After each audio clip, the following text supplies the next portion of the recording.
तो दोस्तों आज हम एस लाइन के ड्रामा का एपिसोड 4 और 5 और 6 को एक्सप्लेन करेंगे। तो चलिए वीडियो स्टार्ट करते हैं। अब सीन यहाँ इस सीन में सियोने को हॉस्पिटल के बेड पे देखती है और वो देखती है कि उसके सर से एस लाइन गायब हो रही है, जिसका मतलब ये है कि सियोने मर चुकी है।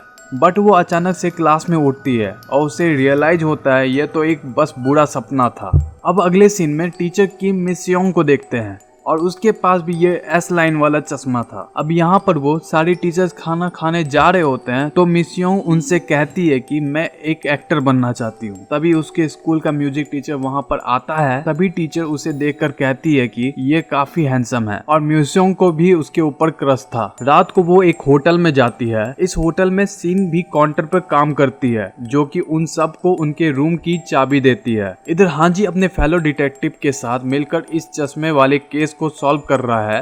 तभी सीन के दोस्त भी उससे मिलने होटल में आते हैं और वह तीनों ही काउंटर पर बैठ जाते हैं। अब मिस योंग एक बार फिर से होटल में आती है जहां सीन उसे देखकर कहती है इसे मैंने कहीं देखा है। हम रूम के अंदर मिस योंग को देखते हैं जो कि अपने आप से बात कर रही थी। जिसके बाद जब वो वापस जाती है तो सीन और उसके दोस्त छत पर होते हैं और उसे देखते हैं। जिन उसे देख लेती है और पहचान जाती है कि ये हमारे स्कूल की ही स्टाफ है। मिस योंग अपने घर जाती है और घर में भी वो काफी वियर्ड बिहेव कर रही होती है। इधर हांजी सीन के मॉम एंड डैड के केस के बारे में देख रहा होता है कि कैसे सीन की ड्राइंग की वजह से उसकी मॉम को पता चला कि उसके डैड का किसी और के साथ अफेयर है और उसने उसके डैड को मार दिया। अब हांजी सीन से हॉस्पिटल में मिलता है। सियोने के सिर पर कितनी एस लाइन्स है? सीन कहती है उसके सिर पर सिर्फ एक ही एस लाइन है, लेकिन वो किसके साथ कनेक्टेड है उसका पता नहीं है क्योंकि वो जो भी है वो स्कूल का तो नहीं है। वो सीन से पूछता है कि क्या एस लाइन को देखने के लिए इस तरह के मल्टीपल ग्लासेस होंगे? तो वो कहती है कि इसका भी पता नहीं। बट उसे रियलाइज होता है कि हाँ इस तरह के मल्टीपल चश्मे हैं। अब नेक्स्ट सीन में हम मिस योंग को देखते हैं जो कि म्यूजिक टीचर से मिलने म्यूजिक रूम में जाती है और उससे पूछती है कि तुम मेरे बारे में क्या जानते हो? वो कहता है कि तुम एक एक्टर बनना चाहती हो। मिस योंग ये देखकर काफी खुश हो जाती है और कहती है कि तुम्हें कैसे पता? अब हम उनकी सिर की एस लाइन को देखते हैं जो कि पहले तो किसी और के साथ जुड़ी हुई थी लेकिन अब एक दूसरे के साथ जुड़ जाती है। इधर जुनसियोन सीन से स्कूल में मिलता है और कहता है कि तुम क्या मेरे साथ चलोगी? और वो उसे स्विमिंग पूल लेकर जाता है। वो कहता है कि पहले मैं यहाँ स्विमिंग करने आया करता था। सीन पहले पानी में उतरने से मना करती है लेकिन फिर अचानक से पूल के बीच में जंप कर देती है। वो काफी देर तक पानी के अंदर रहती है। जुनसियोन को लगता है कि वो डूब रही है, इसलिए वो उसे बचाने के लिए पानी में उतरता है। बट वो दोनों एक दूसरे को देखते हैं और हंसने लगते हैं। वो पूल से बाहर आते हैं। जुनसियोन उसे अपनी हुडी देता है और दोनों वहाँ बैठकर नूडल्स खा रहे होते हैं। सीन उसे कहती है कि मैं थोड़ी सी अजीब हूँ, मैं लोगों के ऊपर लाइंस देखती हूँ। वो कहता है कि क्या इस तरह से? अच्छा बताओ कि मेरे सिर पर कितनी लाइंस है? वो कहती है एक भी नहीं है और जिन के ऊपर कोई भी लाइन नहीं होती है। जुनसियोन कहता है कि मैं भी अजीब हूँ, अगर मैं गायब हो जाऊँ तो किसी को पता नहीं चलेगा। सीन कहती है कि मुझे और जिन को पता चल जाएगा। अब रात को सीन जुनसियोन के उसे हुडी देने वाली बात को याद कर रही होती है और उसके सिर पर भी एक एस लाइन आ जाती है। इधर पुलिस स्टेशन में हांजी अपने फ्रेंड से कहता है कि एक लड़की है जिस पर उसे इंटरेस्ट है और वह लड़की है आर्क हाई स्कूल की टीचर यूजिन। यहाँ मिस योंग एक बार फिर से इस होटल में आती है, रूम में जाती है, लेटकर आराम से एक बार फिर से अपने आप से बातें करने लगती है। बट हम देखते हैं कि उसने इस रूम की दीवार पर एक होल किया हुआ है ताकि वो बगल वाले रूम में फिजिकल होने वाले लोगों को देख सके और वह स्कूल के म्यूजिक टीचर को इस रूम में आते हुए देखती है। लेकिन उसके साथ एक और लड़की भी होती है और ये देखकर मिस योंग को काफी गुस्सा आता है। अगले दिन मिस योंग उस लड़की के साथ खुद को रिप्लेस करने की पूरी प्लानिंग करती है। मिस योंग उसे बेहोश कर देती है, उसके कपड़े पहनती है और खुद म्यूजिक टीचर के साथ उस रूम में जाती है। लेकिन म्यूजिक टीचर उसे पहचान जाता है और कहता है कि तुम यहाँ कैसे? और वो यहाँ से जाने लगता है। लेकिन मिस योंग ने उसके पानी में ऑलरेडी बेहोशी की दवा मिलाई हुई थी, इसलिए वो बेहोश हो जाता है। मिस योंग उसे बेड पर लेटाती है और उसके साथ फिजिकल होने का ट्राई करती है। बट वो देखती है कि उसके सिर से खून आ रहा है और खुद वॉशरूम में जाकर अपनी बॉडी पर स्टेपलर से अटैक करने लगती है। तभी सीन यहाँ पर क्लीनिंग के लिए आ रही थी। वो देखती है कि एक लड़की उससे हेल्प मांग रही है जिसे बांधा गया है। वो उसके मुंह से पट्टी हटाती है और वो सीन से कहती है कि एक लड़की उसके सारे कपड़े ले गई है। सीन यह चेक करने के लिए रूम में जाती है और देखती है कि बेड पर म्यूजिक टीचर मरा पड़ा है और इधर मिस योंग भी बाथटब में मर चुकी थी। हांजी सीन से इसके बारे में पूछता है, वो उसे सब कुछ बताती है और उन्हें पता चलता है कि ये वाला केस भी चश्मे वाले केस से कनेक्टेड है। देन हांजी इस बाथटब को खाली करता है और देखता है कि यहाँ पर वही चश्मा पड़ा हुआ है। अब हांजी इस चश्मे को पहनता है और उसे भी ये लाइंस दिखना शुरू हो जाती है। एपिसोड 5 की शुरुआत होती है जहाँ हमें एक बच्ची को दिखाया जाता है। फिर हमें पता चलता है कि वो बच्ची स्योने है और ये स्योने का बचपन का सीन है जहाँ पर हांजी स्योने को अपने गोद में उठाया होता है। और इसके बाद हमें पता चलता है कि स्योने के जो पेरेंट्स हैं उनकी डेथ हो चुकी है और हांजी इस बात से काफी दुखी होता है। इसके बाद हमें पता चलता है कि बचपन से ही हांजी स्योने का ख्याल रख रहा है, उसे संभाल रहा है। नाउ प्रेजेंट टाइम में हम देखते हैं जहाँ पर हांजी स्योने से मिलने हॉस्पिटल में आया है और उसे देख रहा होता है। फिर वो आईने में अपने आप को देखता है और अपने ऊपर इतने सारे एस लाइन्स को देखता है। फिर हमें पता चलता है कि हांजी सबके ऊपर एस लाइन देख सकता है क्योंकि उसने वो चश्मा पहना हुआ था और उस चश्मे को पहनकर वो अब सारे एस लाइन्स को देख सकता है। वो काफी शौक होता है। फिर हम देखते हैं कि हांजी अपने दोस्त के ऊपर एस लाइन देखता है और वो काफी शौक होकर उससे पूछता है कि तुम्हारे कितने रिलेशनशिप हो चुके हैं, जिस पर उसका दोस्त कहता है मेरे सिर्फ 2 रह चुके हैं और उसके ऊपर भी 2 लाइंस होते हैं। फिर वो उससे पूछता है कि तुम सडनली ग्लासेस पहनने क्यों लगे हो, जिस पर हांजी बोलता है नहीं बस ऐसे ही पहनता हूँ। फिर वहाँ पे एक लड़की आ जाती है जो कि एक स्कूल की स्टूडेंट होती है। हांजी उस लड़की पर 4 लाइंस को देखकर शॉक हो जाता है। इसके बाद हम देखते हैं कि हांजी स्योने के बॉयफ्रेंड को हॉस्पिटल में लेके आता है। फिर हांजी उन दोनों को, स्योने और उसके बॉयफ्रेंड को, उसके साइड में खड़ा कर देता है और देखता है कि क्या इनके लाइंस कनेक्ट होते हैं, जिस पर उसे रियलाइज होता है कि नहीं, इनके लाइंस कनेक्ट नहीं हो रहे हैं। जिस पर हांजी को अजीब सा लगता है और उसके बॉयफ्रेंड से पूछता है क्या तुम्हें पता है इसका कोई और भी बॉयफ्रेंड है, जिस पर वो कहता है कि नहीं कोई नहीं है, लेकिन वो हमेशा कहती थी कि उस कमीनी को वो मार देगी। जिसके बाद हांजी सोचने लग जाता है और अगले सीन में हम देखते हैं जहाँ पर सीन अपने दोस्तों से चैटिंग कर रही होती है। इसके बाद उसके फोन पर एक अननोन नंबर से मैसेज आता है और वो उसे कहता है तुम मुझसे मिलने अकेले में आओ, मुझे तुम्हारे बारे में सब पता है। और ये पढ़कर वो शॉक हो जाती है। इसके बाद हम अगले दिन स्कूल का सीन देखते हैं जहाँ पर वही लड़की आती है जो पुलिस कंप्लेन करने आई होती है उस दिन। इसके बाद उसके दोस्त कहते हैं कि अरे ये लड़की तो बहुत मुश्किल से आती है, पता नहीं आज कैसे आ गई ये लड़की। फिर इसके बाद सीन उस लड़की के सर पर 4 लाइन को देखती है। इसके बाद हमें पता चलता है पुलिस स्टेशन में वो अपनी कंप्लेंट लिखवाने के लिए गई थी क्योंकि उसके साथ सेक्सुअली असॉल्ट किया गया है। तो वो कहती है कि 1 हफ्ते पहले मैं अपने भाई से मिलने उसके घर गई थी, वहाँ पर मैंने कुछ पी लिया था। एक्चुअली वो एक स्कूल का ही लड़का है, उसे मैं अपना भाई जैसा मानती हूँ। वहाँ पर मैंने वाइन पी ली और फिर मैं नशे की हालत में चले गई। जब मैं उठी तो मुझे रियलाइज हुआ कि मुझे सेक्सुअली असॉल्ट किया गया है और मुझे पता करना है कि वो लोग कौन हैं जिन्होंने मेरे साथ ये किया है। मैं उन्हें सजा दिलाना चाहती हूँ। इसके बाद हांजी उस लड़के की खोज में आता है जिस लड़के के बारे में उस लड़की ने बताया था और यहाँ पर हांजी टीचर यूजिन से मिलता है और वो उसके ऊपर एक भी लाइन ना होने के कारण हांजी शॉक हो जाता है। वो सोचता है क्या ये बचपन से ही सिंगल है। इसके बाद यूजिन हांजी से पूछती है कि स्योने कैसी है और तुम ये ग्लासेस कब से पहनने लगे, वैसे ये तुम पे सूट करता है। जिस पर हांजी खुश हो जाता है और उसे जवाब देता है कि अब स्योने ठीक है, खतरे से बाहर है वो। इसके बाद हम अगला सीन देखते हैं जहां हांजी उसी लड़के से पूछताछ कर रहा होता है जिसके बारे में उस लड़की ने बताया था। वो उसे पूछता है कि तुम उस रात कहाँ थे, उस लड़की के साथ तुमने कुछ गलत किया है, जिस पे वो कहता है कि जी नहीं, मैंने कुछ गलत नहीं किया है।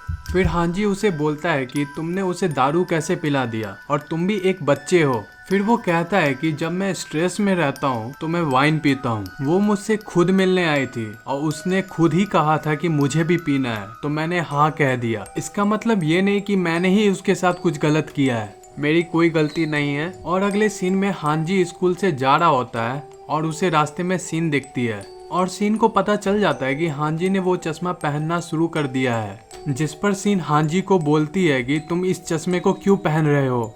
सीन उससे वो चश्मा उतारने के लिए कहती है। हांजी उसे मना कर देता है और बोलता है कि मैं अभी चश्मा नहीं उतारूंगा, इसके कारण मैं सबूत जुटा पा रहा हूँ, तो इसलिए मैं अभी उतार नहीं सकता और मुझे पता लगाना है आखिर सियोने को किसने धक्का दिया था। और इसे सुन के सीन बहुत चिल्लाती है और बोलती है कि ये चश्मा काफी खतरनाक है। और तभी यूजिन वहाँ पर आ जाती है और पूछती है कि आखिर बात क्या है, जिसको देख के सीन वहाँ से चली जाती है। और उसके बाद यूजिन हांजी से पूछती है आखिर बात क्या है। फिर यूजिन बोलता है कि सीन मेरे घर की पड़ोसी है, मैं उसे जानता हूँ, जिस पर यूजिन कहती है अच्छा ठीक है। फिर हांजी यूजिन से पूछता है क्या तुम मेरे साथ डिनर पे चलोगी, मैं तुम्हें कॉल करूंगा। जिसके बाद यूजिन हाजिन को मुड़ कर देखती है और यहाँ हमें पता चलता है कि यूजिन को भी बिना ग्लासेस के रेड लाइंस दिखती है, बिल्कुल सीन की तरह। वो हांजी को देखती है क्योंकि उसके ऊपर बहुत सारे रेड लाइंस बने हुए थे। फिर अगले सीन में हम देखते हैं हांजी और उसका दोस्त डिस्कस कर रहे होते हैं कि आखिर वो लड़की के केस में हुआ क्या होगा, कहीं वो लड़की ने झूठ तो नहीं बोला या वो दोनों मिलकर झूठ बोल रहे हैं। जिसके बाद हांजी उसके भाई को इंक्वायरी के लिए पुलिस स्टेशन बुलाता है और हांजी का दोस्त उसका इंक्वायरी लेता है। वो लड़का उसे कहता है कि मैंने कुछ नहीं किया है, बल्कि उसी ने मुझे कहा था कि वो मेरे घर आना चाहती है, तो मैंने हामी भर दी थी क्योंकि उसे वाइन पीनी थी। इसके बाद हांजी उस लड़की की पूछताछ करता है और उससे बोलता है कि क्या तुम सच बोल रही हो या उस लड़के पे तुम झूठा इल्जाम लगा रही हो, क्योंकि तुमने उसे खुद मैसेज भेजा था और तो और तुमने वो मैसेज भी डिलीट कर दिया, आखिर क्यों। जिस पर वो बोलती है कि मैं कुछ नहीं छुपा रही हूँ आप लोगों से, मैंने जो भी बोला है सब सच बोला है और मेरी कोई गलती नहीं है। फिर इसके बाद उसकी माँ बोलती है कि मैंने ही इसके कपड़े धोए हैं और ये बिल्कुल सच बोल रही है, इसके साथ गलत हुआ है। और हम देखते हैं कि सामने से वो लड़का आ रहा होता है और यहाँ पे ये लड़की बैठी होती है। हांजी उस लड़के के सर पर रेड लाइन देखता है और ये देखता है कि उसके सर का रेड लाइन इस लड़की से कनेक्ट हो रहा है कि नहीं। तो हम देखते हैं कि लड़के का रेड लाइन और उस लड़की के रेड लाइन से कनेक्ट नहीं हो रहा है।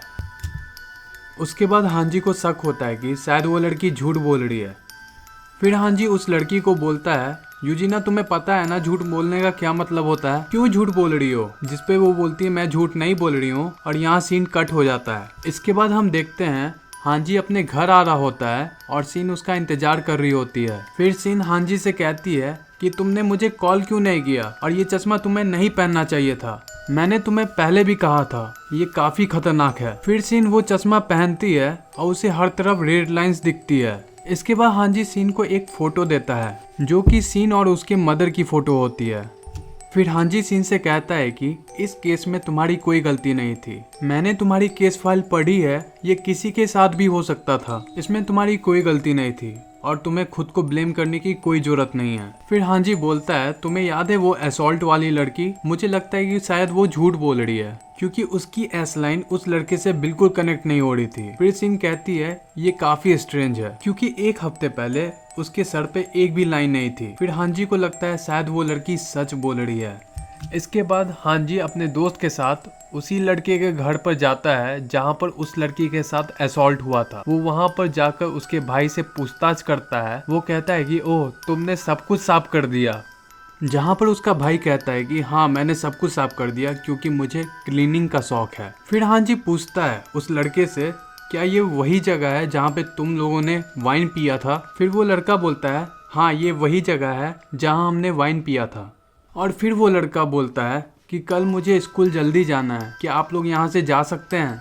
इसके बाद हम अगले सीन में देखते हैं जिसमें सीन उसी होटल में गई है जहाँ पर मिस किम मरी हुई मिली थी, क्योंकि वो एक साइकोपैथ थी जो हमने पिछले एपिसोड में देखा था। वो वहाँ पर कुछ पता लगाने जाती है। फिर वो अपने आप को आईने में देखती है और खुद के ऊपर एक भी रेड लाइन नहीं दिखती है। फिर वहाँ पर उसका दोस्त अचानक से आ जाता है और वो देखती है कि उसके ऊपर भी एक भी रेड लाइंस नहीं थी। इसके बाद हम देखते हैं कि हांजी कचरे में कुछ ढूंढ रहा होता है। एक्चुअली वो कचरे में वही वाइन की बोतल ढूंढ रहा होता है जो उस लड़की ने उस दिन पिया था। वो वहाँ का कचरा पूरा छानने लगता है और उसे रियलाइज होता है कि ये वही सीट है जिसमें उस लड़की के साथ असॉल्ट हुआ था। इसके बाद हांजी अपने दोस्त को बताता है कि मुझे उसके घर में जाकर ही पता चल गया था कि उसने वो असॉल्ट वाली सीट, वो वाइन की बोतल सब कुछ जानबूझकर फेंकी थी और हमें झूठ बोल रहा था कि मुझे क्लीनिंग का शौक है। वो शायद सबूत मिटाने की कोशिश कर रहा था। इसके बाद हम देखते हैं पुलिस स्टेशन में उसके भाई के साथ वापस से वो लोग पूछताछ करते हैं जिसके बाद वो बोलता है कि मैंने उसे वाइन पिलाई थी और वो पी के फुल टल्ली हो गई थी। जिसके बाद वो बोलती है कि मुझे और वाइन चाहिए, तो मैं बाहर वाइन लेने के लिए जाता हूँ। अगर तुम्हें बिलीव नहीं हो रहा है तो तुम जाके कैमरा में चेक कर सकते हो कि मैं बाहर वाइन लाने के लिए निकला था। इसके बाद हांजी और उसका दोस्त कैमरा का फुटेज चेक करते हैं। फिर वो फुटेज में 4 लड़कों को देखता है और ये सोचता है कि ये लोग यहाँ पे क्यों आए थे। फिर हांजी उन चारों लड़कों के रेड लाइन्स गिनता है जब वो वापस जा रहे होते हैं। उसे पता चल जाता है कि इन्हीं चारों ने उसे असॉल्ट किया है। इसके बाद हम स्कूल का सीन देखते हैं जहाँ पर सीन उस लड़की के ऊपर के चारों लाइंस को देखती है। वो चारों लाइन पास में खड़े 4 लड़कों से जाके कनेक्ट हो रही थी। उसे पता चल जाता है कि इन्हीं चारों ने उसे मॉलेस्ट किया है। इसके बाद वो तुरंत हांजी को कॉल करती है। तभी वो देखती है कि पीछे से हांजी वहाँ पर आ गया है। हांजी उन चारों लड़कों को पुलिस स्टेशन बुलाता है। उनमें से एक लड़के को घर ले जाने के बहाने से पूछताछ करने लग जाता है। हांजी एक जगह पर कार रोकता है और कुछ काम के लिए वहाँ पर कार रख जाता है। इसी चीज का फायदा उठाकर वो लड़का वहाँ से भागने लगता है। जिसके बाद उसका दोस्त उसे पकड़ लेता है। फिर वो उसे उसी कार में ले आता है। फिर हांजी उस लड़के से उसी कार में पूछताछ करता है। इसके बाद वो लड़का कन्फेस करता है कि हाँ, उसी ने उस लड़की के साथ गलत किया है। लेकिन वो ये भी बोलता है कि वो अकेला नहीं था, और भी 3 लड़के थे उसके साथ। जिसके बाद बाकी 3 कहते हैं कि हमने नहीं किया, किसी और ने किया है। वो एक दूसरे पर ब्लेम ठोकने लगते हैं। फिर हांजी उसके भाई को इन्वेस्टिगेशन रूम में ले आता है और वो उसे एक बोतल दिखाता है और पूछता है कि क्या ये तुम्हारा है। और वो लड़का कहता है कि मुझे नहीं पता। फिर हांजी बोलता है कि मुझे ये बोतल तुम्हारे घर से मिला है। और वो कहता है कि क्या तुमने अपनी बहन के ड्रिंक में ये मिलाया था। इसके बाद वो कहता है कि मैं तुम्हें कोर्ट रूम में देख लूंगा। फिर हांजी बोलता है कि तुमने जो भी उस लड़की के साथ किया है बहुत गलत किया है। भले ही तुमने उसके साथ रेप नहीं किया हो, लेकिन तुमने उन चारों लड़कों की हेल्प करी है उस लड़की की रेप करने में। तुम इसके मास्टरमाइंड थे, ये बात मुझे पता थी। इसके बाद हांजी और सीन को हम एक कार में देखते हैं और हांजी उस लड़की के केस के बारे में सीन को बताता है। हमने सब कुछ किया और कोर्ट में हमने सारे एविडेंस भेज दिए। इसके बाद हांजी सीन को एक जगह पे ड्रॉप करता है और वो कहता है कि मुझे कुछ काम है तो मुझे जाना होगा, क्या तुम यहाँ से जा सकती हो। और हांजी उस काम के लिए चला जाता है। फिर हम देखते हैं कि हांजी हॉस्पिटल पहुँचता है और हांजी देखता है कि उसके फादर फिर से गायब हो गए हैं। हांजी हॉस्पिटल के नर्सों पे चिल्लाता है कि उसके फादर कहाँ चले गए हैं। फिर हांजी सीसीटीवी फुटेज चेक करता है जहाँ उसे पता चलता है कि एक औरत उसके फादर को ले गई है और वो औरत और कोई नहीं बल्कि यूजिन थी। फिर अगले सीन में हम देखते हैं हांजी सियोने के पास आता है और वो देखता है कि सियोने के सर से जो एस लाइन निकल रही है वो किसी वॉल पे जाके कनेक्ट हो रही है। फिर वो एस लाइन का पीछा करता है और उसे पता चलता है कि ये एस लाइन उसके फादर से कनेक्ट हो रही है। और हांजी यहाँ पे शॉक हो जाता है। वो अपने फादर और सियोने के एस लाइन को कनेक्टेड देख पूरा हैरान हो जाता है और ये बोलता है ये नामुमकिन है, ये हो नहीं सकता। और हांजी समझ जाता है इस सब के पीछे उसके फादर का हाथ है। उसके फादर ने ही सियोने के साथ सेक्सुअली असॉल्ट करा है। वो उसे मारता है और कहता है कि अपने हाथ सियोने से दूर रखो। और हांजी उसे मारने ही वाला होता है, तभी वो रुक जाता है और उससे पूछता है कि तुमने ऐसा उसके साथ क्यों किया। हांजी पूरी तरीके से टूट जाता है और वो सोचता है कि ये सब जो उसकी बहन के साथ हुआ है ये सब उसके फादर ने किया है और इसे इस बात का बहुत बुरा लगता है। इसके बाद हम अगला सीन देखते हैं जहाँ पे सीन के हाथों और कपड़ों में ब्लड लगा होता है और वो बहुत बुरी तरीके से रो रही होती है और रोते हुए हांजी को कॉल करती है और यहाँ पे ये एपिसोड ख़त्म होता है। दोस्तों, अगर आपको वीडियो पसंद आई है तो भाई लाइक और सब्सक्राइब कर देना। अगर आपको ये सीरीज़ देखनी है तो हमारे टेलीग्राम चैनल को ज्वाइन कर लेना। 6 एपिसोड की शुरुआत में एक लड़की को हम कैफे में काम करते हुए देखते हैं जहाँ हमें पता चलता है उस लड़की का MMS पूरे कॉलेज में फैल चुका है और वो लड़की डिप्रेशन में आके किसी कार के सामने आ जाती है और हम देखते हैं कि यूजिन आके उसे बचा लेती है और यूजिन उसके कैफे से कॉफी लेती है और उस कॉफी के बदले में उसे एस लाइन वाला चश्मा देती है। फिर वो लड़की बोलती है यूजिन से कि ये मेरा चश्मा नहीं है और यूजिन उस चश्मे को वहीं छोड़ के चले जाती। इधर हम सीन को देखते हैं जो कि जुन सयोन से मिलने आई थी क्योंकि कल सीन का बर्थडे था और जुन सयोन उसे बर्थडे विश करता है। फिर उन दोनों को एक कमरे में हम देखते हैं जहाँ पे वो दोनों बेहद करीब आ जाते हैं और हम देखते हैं वो दोनों के सर से भी एक एस लाइन निकलती है और वो दोनों के आपस में वो कनेक्ट हो जाती है। फिर वो दोनों बाहर आते हैं और जुन सयोन सीन से कहता है कि मैं तुम्हारे लिए कुछ लाता हूँ, तो सीन वहाँ पे उसका वेट करती है और हमें पता चलता है कि सीन के जो सर से एस-लाइन निकल रही थी वो मिट चुकी है और हम देखते हैं कि जुनसियोन मर चुका है। सीन उसे देखने जाती है, वो के साथ नीचे पड़ा होता है। सीन काफ़ी ज़्यादा पैनिक हो जाती है। अब सीन को जुनसियोन के कुछ फ्लैशबैक सीन दिखाई देते हैं। फिर सीन खुद को ब्लेम करती है और बोलती है कि ये सब मेरे कारण हुआ है, जो भी मेरे करीब आता है वो मेरे से दूर हो जाता है, मैं ही कर्स हूँ इस सब के लिए। अब सीन को अचानक से एक मैसेज आता है जहाँ सीन को पता चलता है कि जिन का भी किसी ने किडनैप कर लिया है। साथ में एक किडनैपर का मैसेज भी होता है जहाँ पे वो बोलता है कि सीन तुम मुझे अपने बर्थडे पार्टी के लिए डाइविंग रूम में मिलो।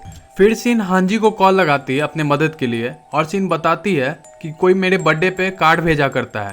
पहले मुझे लगता था कि मेरी माँ ही भेजती है वो कार्ड्स वगैरह, लेकिन ये कोई और ही है जो मुझे कार्ड्स भेजता है।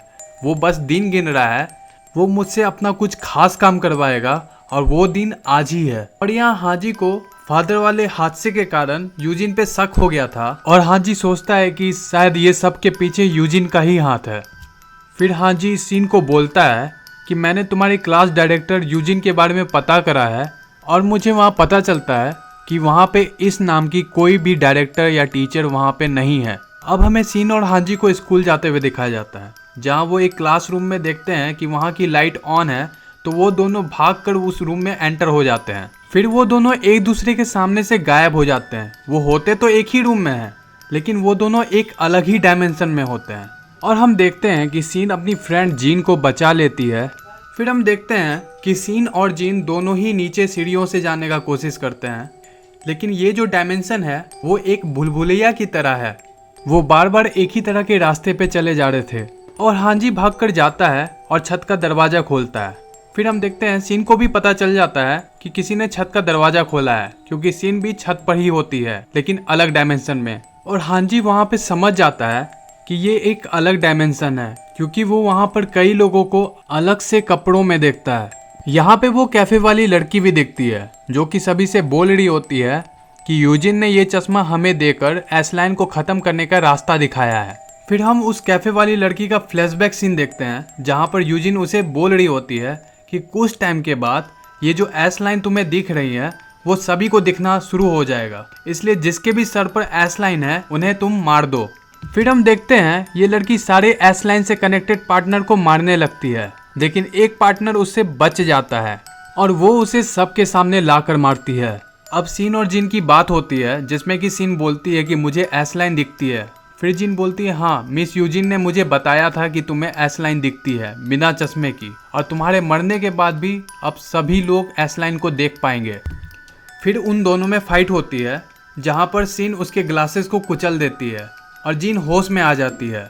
फिर हम देखते हैं यूजिन के सर पर अनगिनत एस-लाइन्स है जो कि हांजी के डैड को मारने की कोशिश कर रही होती है। हांजी अपने डैड को बचाने के लिए आगे बढ़ता है, लेकिन उल्टा यूजिन उसे डैगर देके ऑर्डर देती है कि अपने फादर को मार दो। और यूजिन कहती है कि क्या तुम सियोने को बचाना नहीं चाहते। और हम देखते हैं हांजी उसी के डैगर से उसी को मारने का ट्राई करता है, लेकिन यूजिन के बहुत ज्यादा पावरफुल होने के कारण वो उल्टा ही हांजी को उठा के फेंक देती है और हांजी के डैड को मार देती है। हांजी उसे शूट करता है, लेकिन उसे गोलियों का कोई असर नहीं होता। और यूजिन ये बात रिवील करती है कि ये जो ग्लासेस हैं और ये सारी जो मर्डर्स हो रही है उसके पीछे उसी का हाथ है, और सियोने को भी उसी ने नीचे छत से फेंका था। फिर कुछ समय बाद ये पूरी दुनिया ये सुनहरे लाल रंग के लाइन से भर जाएगी और तुम जैसे इंसान मुझे नहीं मार सकते। अब हम देखते हैं कि जिन सीन को कहती है कि तुम्हारे गाल से खून बह रहा है, और वो खून हवा में फ्लोट कर रहा होता है। अब अचानक सीन उसी जगह पे टेलीपोर्ट हो जाती है जहाँ पर बाकी सब हैं। अब वक्त आ चुका है। यूजिन सीन से कहती है ये जो तुम एस-लाइन देख रही हो अपने बचपन से, अब तुम्हारे मरने के बाद अब सभी लोग ये एस-लाइन बिना चश्मों के देख पाएंगे। उस जगह में मौजूद सारे लोग अपना अपना चश्मा उतारते हैं और सीन को घेर लेते हैं और उसे घूरने लगते हैं। फिर यूजिन डैगर से सीन के ऊपर हमला करती है, लेकिन तभी सीन की माँ सीन के सामने आकर उसे बचा लेती है और वो सीन को कहती है कि तुम्हारे कारण तुम्हारे फादर की डेथ नहीं हुई है। फिर वो रिवील करती है कि ये चश्मा मेरे पास भी था और इसमें तुम्हारी कोई गलती नहीं है, और ये बोल के वो वहाँ पे मर जाती है। फिर यूजिन मौका देखते ही सीन के पेट पे वार कर देती है और फिर हम देखते हैं कि सीन का सारा ब्लड हवा में उड़ने लगता है। यूजिन अपने पावर से सीन को हवा में ले जाती है और उसके बॉडी से सारा ब्लड निकालने लगती है और हम देखते हैं कि उसके ब्लड से पूरा आसमान में एस लाइन क्रिएट होने लग गया है, क्योंकि सीन की डेथ से सभी लोग बिना चश्मों के एस लाइन को देख पाएंगे। फिर तभी सीन उसी के डैगर से यूजिन पे हमला कर देती है और यूजिन बोलती है कि काफी देर हो चुकी है, मैंने अपना काम कर लिया है और तुमने भी अपना काम कर लिया है। और यूजिन यहाँ पे मर जाती है और यूजिन के मरने के बाद जितने भी लोग यूजिन के वश में थे अब वो होश में आने लग गए हैं और सभी भागने लगते हैं। और हम देखते हैं कि पूरे आसमान में एस लाइन का दिखना शुरू हो गया है और लोग बिना चश्मे के भी एस लाइन को देख पा रहे हैं, जहाँ पे लोग शॉक हो जाते हैं। और हमें 1 साल के बाद का सीन दिखाया जाता है, जहाँ सीन एक ट्रेन में ट्रैवल कर रही होती है और बोलती है ये एस लाइन को एडप्ट करने में लोगों को 1 साल लग गया। अब लोगों के लिए ये एस लाइन एक आम सी बात हो गई है, लेकिन सीन खुद को एक नॉर्मल इंसान समझने लग गई है, क्योंकि और भी बहुत से लोग हैं जो लोग एस लाइन को देख सकते हैं। अब सियोने अब ठीक हो चुकी थी, लेकिन उसके सर पे एक भी एस लाइन ना होने के कारण वो खुद को सबसे अलग समझने लग गई है। वहाँ हांजी सियोने को पिक करने आता है। फिर हम देखते हैं सियोने और हांजी आपस में मिलकर जोक शेयर करते हैं। दूसरी तरफ हम सीन को देखते हैं जो कि जुनसियोन के ग्रेव पर आकर उसकी हुडी को रखती है, जो हुडी जुनसियोन ने उस दिन दी थी जब वो दोनों स्विमिंग पूल पे गिरे थे। फिर हम देखते हैं कि सीन को कोई आवाज आती है, लेकिन सीन उस आवाज को इग्नोर कर देती है, उसे लगता है कि ऐसे ही उसका भ्रम होगा। फिर अचानक हम यूजिन को देखते हैं जो कि सीन के कान में आकर कुछ बोलती है, जिससे हमें पता चलता है यूजिन अभी मरी नहीं है, वो अभी तक जिंदा है। और दोस्तों बहुत सारे सस्पेंस के साथ ये एस लाइन के ड्रामा का अंत होता है और हम अभी तक नहीं जान पाए हैं कि यूजिन कैसे जिंदा बची है और ये एस लाइन का रहस्य क्या है, यूजिन कहाँ से आई, ये पावर्स उसे कहाँ से मिले, और बहुत सारी ऐसे सवाल हैं जिसे हमें अभी तक नहीं पता है। तो शायद इसका पार्ट 2 भी बनेगा। तब तक के लिए हम इस वीडियो को करते हैं रैप अप और मिलते हैं हम एक अलग सी स्टोरी में। तब तक के लिए बाय बाय।